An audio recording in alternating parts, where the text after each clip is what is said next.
নমস্কার, আমি doctor Agnib Dutta, consultant gastroenterologist at HP Ghosh hospital. আজকে আমরা আলোচনা করব সেফ এন্ডোস্কোপি কি। এন্ডোস্কোপি মানে আমরা ক্যামেরা দিয়ে পেটের ভেতরটা দেখি। সেটা যদি ওপর পেটকে দেখা হয় সেটাকে আপার জিআই এন্ডোস্কোপি বলে। সাধারণ মানুষ এটাকেই এন্ডোস্কোপি বোঝেন। আবার যদি আমরা কোলন বা রেকটামকে দেখি সেটাকে আমরা কোলোনোস্কোপি বলি, বা সেটাকেও লোয়ার জিআই এন্ডোস্কোপি বলে। এই এন্ডোস্কোপি শুনেই মানুষের মনে একটা ভয়ের উদ্রেক হয় কি না, প্রথমত এটা ডিসকমফর্ট, ব্যথা লাগবে এবং তার জন্য কি করতে হবে তারা সেটা বুঝতে উঠতে পারেন না। কিন্তু এই ভীতির কোনো অর্থই হয় না। আমরা এন্ডোস্কোপি অনেক সেফলি করে থাকি। তার কি, প্রথমত পেশেন্ট কমফর্ট, অর্থাৎ আমরা পেশেন্টকে হালকা ঘুমের ইঞ্জেকশন দিয়ে করি বেশিরভাগ সময়। কিছু ক্ষেত্রে অ্যানাস্থেশিয়ারও দরকার হতে পারে।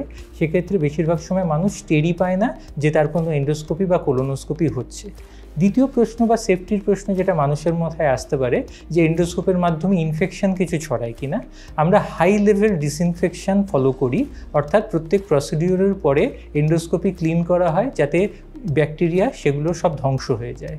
তৃতীয়ত মানুষ ভয় পায় যে এই সেফ এন্ডোস্কোপির জন্য আমাদের কোনো অক্সিজেন স্যাচুরেশন কমতে পারে কিনা বা বিপি ফল করতে পারে কিনা। অবশ্যই না, আমাদের এন্ডোস্কোপি রুমে সমস্ত রকম মনিটর অ্যাভেলেবেল আছে এবং আমাদের নার্সিং স্টাফ এবং সাপোর্টিভ স্টাফেরা থাকেন যারা সবসময় পেশেন্টকে মনিটর করেন। তার শরীর অক্সিজেনের স্যাচুরেশন কত, পালস কত, বিপি কত, সেগুলো আমরা মনিটর করে থাকি।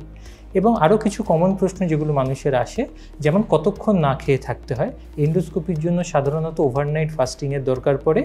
কোলোনোস্কোপির জন্য একটা পলিইথিলিন গ্লাইকল বা অন্যান্য ওষুধ খেয়ে পেট ওয়াশ করে আসতে হয়।